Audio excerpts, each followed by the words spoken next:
pemetaannya untuk 2025, terus seterusnya ada perlombaan-perlombaan, ada anti korupsi, ada desa teladan, ada keterbukaan publik, ada pencairan dana desa. Ayo kita pantau terus perkembangannya.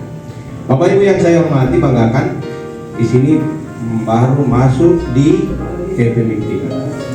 Dana desa yang cukup besar membutuhkan pengelolaan yang bertanggung jawab. Yang mungkin sebentar ini ada tujuan yang kita ingin capai sebenarnya.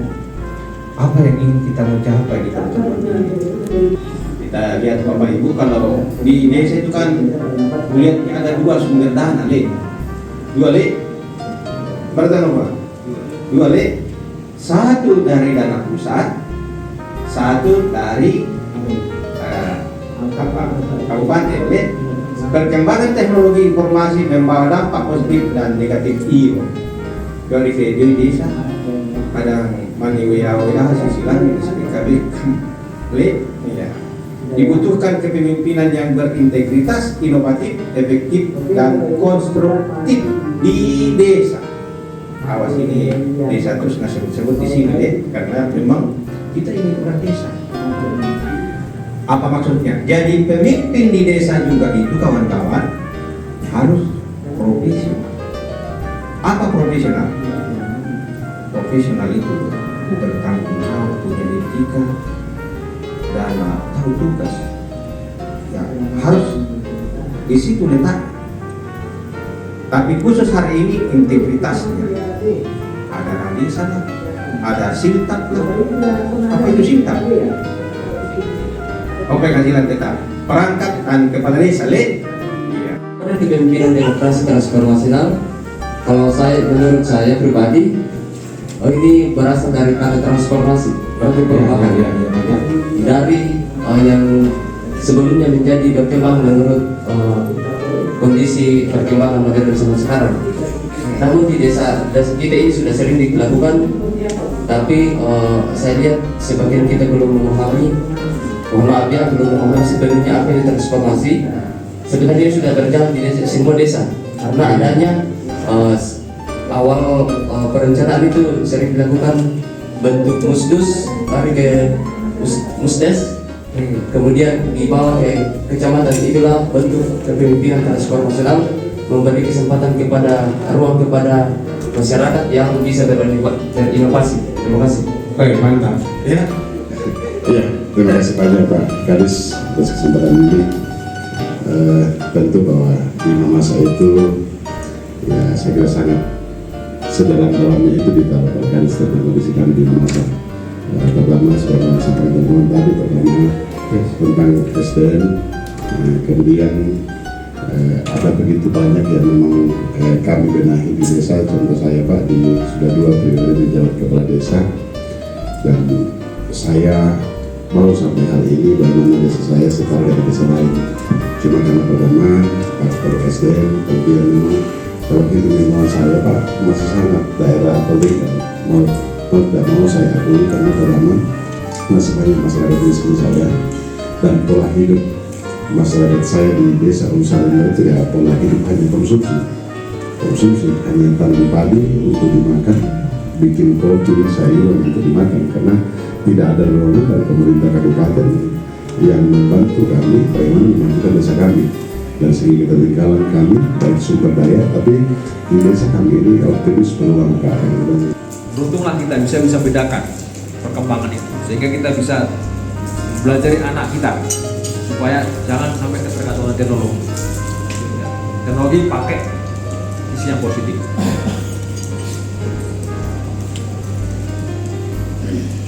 Itu berbeda perilakunya dengan kalau kita anak-anak dulu. Dulu mainan itu ya pakai pisang apa itu, pisang itu ini tembak-tembakan, terus bikin apa itu kursi itu diseret-seret, mobil-mobilan. Sekarang nggak ada anak-anak main gitu Pak. Sekarang udah mainnya main game. Itu transformasi. Itu masyarakat kita seperti itu. Oleh karena dibutuhkan pemimpin yang mampu memanfaatkan teknologi itu Pak, untuk memperkuat posisi desa Bapak. Saya lihat ada upaya inovasi, kompetisinya masih makin seru, makin banyak, makin kita ke depan di era digital ini. Ya, inilah pemimpinan era digital yang diharapkan dari Bapak Ibu sekalian. Bukan cuma ini Pak pertemuan Pak, silakan saya pejabat Kasibes Pak di Korem. Ya kebetulan dengan jabatan itu saya masih punya hak untuk ini ya, masih bisa bantu-bantu kalau ada mungkin di Kodim ada permasalahan, silakan bisa lapor ke saya, ya saya bantu. Kalau memang itu pemecahannya tidak bisa, karena kalau bagian saya ya apa aja, kayak bagian cerai apa saya, bagian naik pangkat saya, bagian pindah saya. Kalau memang ada tali silaturahmi waktu yang ada, silakan main ke Korem Pak. Ya, saya mau membuka pintu karena kebetulan saya di rumah bujang lokal Pak. Istri saya tinggal semua di Jakarta itu. Ya karena anak saya ada sekolah di sana Pak. Begitu nggak, karena nggak sengaja, anak hilaf. Biasanya kan kalau manusia hilaf. Loh, itu termasuk takdir loh Pak. Yang mempertemukan siapa? Saya, bukan kan? Saya orang Jawa, kesini main, ketemu jodoh. Yang nemukan siapa? Tuhan itu. Tetap kan sama. Itu aja, terima kasih untuk waktunya dan perhatian dari bapak-bapak ibu semua. Saya ucapkan terima kasih, kami perwakilan dari Korem. Apa yang kami sampaikan semoga bermanfaat. Yang positif silakan diambil, yang negatif silakan Bapak tidak usah dengar. Dan keras, ya, jangan kata saya suku paling besar ini, saya paling hebat. Enggak Pak, kita tidak menganut seperti itu, ya toh. Jadi kita saling hormat menghargai, saling menghargai, ya, dalam segala hal, ya. Itu makanya Indonesia terbentuk. Kalau kita bisa saling menghormati, ya, yang minoritas, yang lebih banyak menghormati satu sama lain, pasti hasilnya lebih baik. Dari 4 poin tadi, kita mengadopsi nilai-nilai kebangsaan dalam Pancasila. Yang pertama, nilai religius. Pancasila mengenal ketuhanan yang Maha Esa. Harapannya seorang pimpinan itu baik dalam agamanya. Tetapi baik dalam agama bukan kebablasan Pak ya. Maksudnya seperti ini, banyak yang terjadi terlalu memaksakan agamanya. Maksudnya tidak boleh begini, yang tidak ikut kata saya kamu kafir, atau kamu tidak sepaham dengan saya, gitu kan? Gitu. Kamu kafir, kamu gini. Padahal tidak, karena sering terjadi Bapak Ibu. Jangankan yang Muslim, yang Nasrani juga ada. Contoh kan di sini Muslim nih, ada yang NU, ada yang Muhammadiyah, Nasrani mungkin ada GPID, GPDI, GPIB dan lain-lain.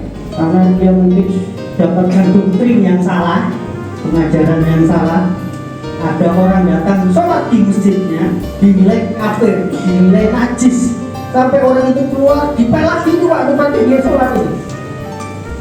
Karena dia memiliki doktrin yang salah. Termasuk juga pelaku-pelaku bom, mungkin Bapak tahu. Kita juga sebagai TNI, saya acungi jempol yang bisa memberikan doktrin kepada orang yang mau mengorbankan dirinya. Dia memberikan doktrin, kalau kamu mengorbankan dirimu, kamu masuk surga. Itu Pak, doktrin-doktrin yang diberikan pada pengebom-pengebom. Doktrin dia gini-gini, dikasih ayat-ayat apalah, ya kan? Terus nilai kekeluargaan, bahwa setiap pemimpin ada saatnya juga bukan mengikuti perintahnya dia. Di tentara diajak Bapak, pada saat jam dinas kamu komandan saya, tetapi saat bukan jam dinas saya bisa berlaku sebagai kakak, saya bisa berlaku sebagai teman. Kalau maaf kata, kalau di TNI agak jauh giftnya, jangankan gitu, hierarki paling tinggi saya bilang darat laut udara Pak, yang punya hierarki paling tinggi adalah angkatan laut Pak, perilakunya yang baik. Tetapi jangan menjudgment orang. Jangan, kalau terkadang orang yang sudah pernah salah dan sudah menjalani hukuman, kita masih menjudge dia seorang penjahat.